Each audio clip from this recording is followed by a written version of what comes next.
Yasunari Kawabata was born on June 14, 1899 in the Tenma district of Osaka, the second child of physician Eikichi Kawabata and his wife.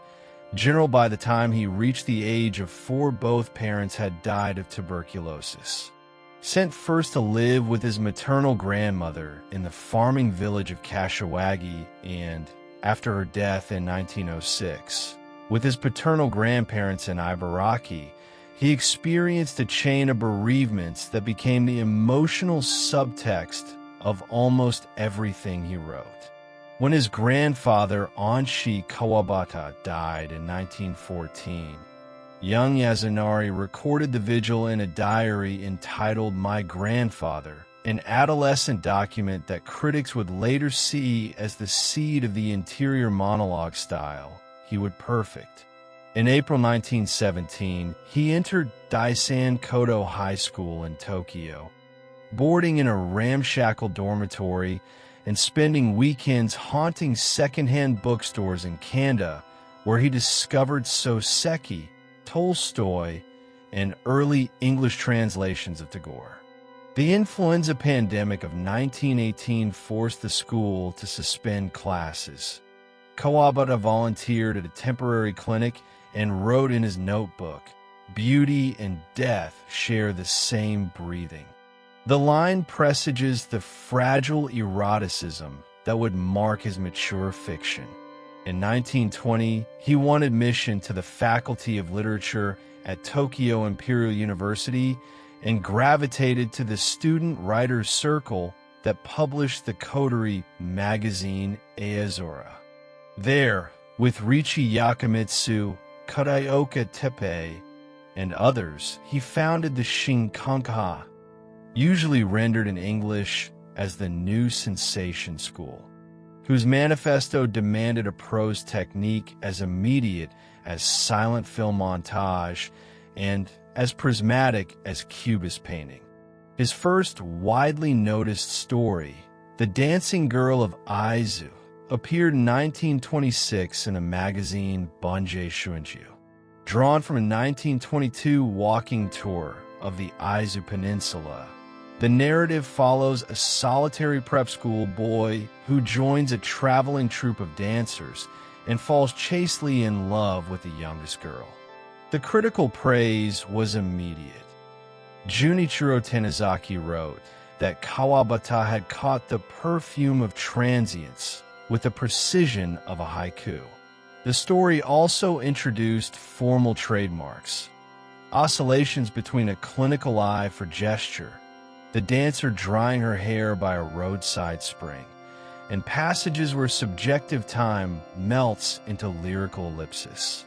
During the Showa financial crisis of 1927, he supported himself by editing the literary pages of the Osaka Mainichi Shimbun, traveling to Manchuria in 1929 to report on Japan's expanding colonial footprint.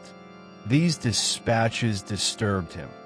No beauty survives the gaze of steel, he remarked in an article suppressed by the censors after the Mukden incident. Back in Tokyo, he worked obsessively on the serial that would become Snow Country, drafting the opening sentence. The train came out of the long tunnel into the snow country, more than 80 times between 1934 and 1937. Serialized first in the journal Yukio, then revised for book publication in 1947. The novel follows Shimamura, a Tokyo dilettante, and Kamako, a provincial geisha, whose doomed liaison unfolds against the blanched landscape of Ekigo. Edward Sandstickers' 1956 translation introduced Anglophone readers to Kawabata's signature fusion of minimalist description and near-cubist fragmentation. The work earned him the inaugural Shinsho Literary Prize and a national readership that spanned left and right. World War II imposed both censorship and conscription quotas on literary magazines. Yet Kawabata clung to an apolitical posture, serving in the wartime Japanese Pen League, where he negotiated limited paper allotments for writers not already drafting propaganda. In 1944, he sheltered in the mountain town of Karuizawa, revising manuscripts by candlelight while American B-29s firebombed Tokyo. After Hirohito's surrender, he wrote a sequence of short stories, The Lake, One Arm, The Moon on the Water, whose surreal dislocations mirrored Japan's psychic disarray. The Sound of the Mountain, serialized from 1949 to 1954, anatomized marital disillusion and post-war generational fracture through Shingo Ogata, a businessman whose insomnia amplifies the tectonic groan of Mount Hakone into an omen of mortality. In the 1950s, Kawabata served as president of the Japanese chapter of PEN and mentored younger writers, most notably Yukio Mishima, whose early drafts of Confessions of a Mask he shepherded to publication. The two men formed a complicated friendship. Kawabata admired Mishima's Baroque virtuosity, yet cautioned him against overcultivation. Mishima, in turn, praised Kawabata's prose as the stillness that lives under running water. Their dialogue culminated in a public debate at Gakushuin University in 1963 on the role of eroticism in post-war literature, a transcript still mined by scholars for clues about Mishima's political theatrics and Kawabata's reticent conservatism. The Old Capital, 1962, set amid the Gion Festival in Kyoto's cedar groves, juxtaposes twin sisters separated by custom, echoing Kawabata's lifelong meditation on bifurcation between city and country, youth and decrepitude, presence and absence. The novel captured the Shinsho Prize again, and, together with Snow Country and Thousand Cranes, formed the triad cited most prominently by the Nobel Committee when they awarded Kawabata the Nobel Prize in Literature on October 19, 1968.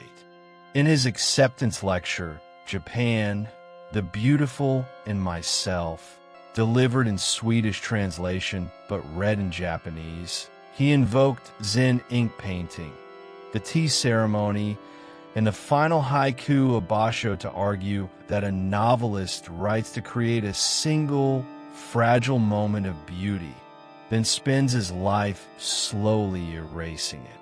The Nobel brought international visibility, but also personal unease. Kawabata felt compelled to field questions about student uprisings, pollution, and Vietnam, topics he regarded as beyond the novelist's remit. Meanwhile, Mishima's paramilitary theatrics culminated in ritual suicide on November 25, 1970, 2 hours after identifying his protege's body in Tokyo's Self-Defense Forces headquarters. Kawabata returned to his apartment and wrote a line that friends would later find on his study desk.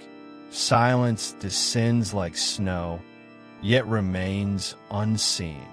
On April 16, 1972, in a rented studio in Zushi overlooking Sagami Bay, Kawabata sealed the doors and windows, lit a gas burner, and lay down. He left no note. Medical examiners ruled carbon monoxide poisoning. Speculation persists. Depression, survivor's guilt after Mishima, neurological side effect from a bronchitis medication. His personal doctor cited Parkinsonian tremors. Others pointed to the intact manuscript of Tanpopo Dandelions, a novel he had just declared finished. Whatever the motive, the act fused the corporeal with the aesthetic in a manner eerily consistent with his fiction. Kawabata's oeuvre comprises 17 novels, more than 100 short stories, travel essays, photography criticism, and a translation of The Tale of the Bamboo Cutter. Posthumous textual genetics reveal a method closer to musical composition than linear drafting. He wrote fragments on index cards, shuffled them, and pinned them to sliding door panels until an internal rhythm emerged. His syntax favors ellipsis over clause, negative space over motive. Scholars trace this to the cadence of Camuso flute, music his grandmother played on a scratchy Victrola. Even when describing erotic touch, the white nape of Kamako's neck, the warm stump of the girl's severed arm, he courts a tension between lyric tenderness and clinical detachment, an aesthetic some critics label mono aware, pushed into modernist disjunction. Translations continue to proliferate.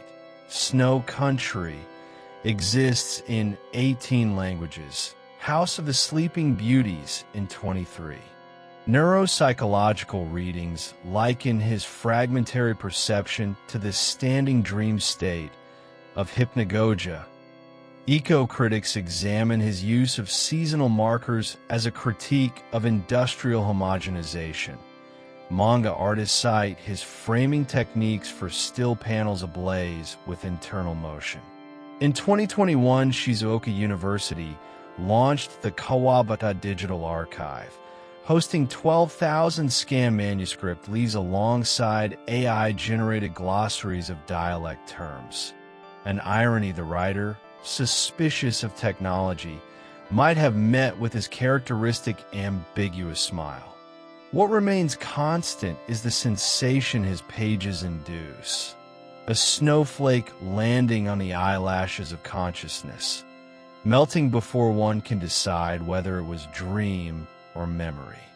That precision, born of orphanhood and honed through decades of aesthetic vigilance, secured for Kawabata a place not only as Japan's first Nobel laureate in literature, but as the century's most delicate cartographer of beauty glimpsed at the threshold of loss.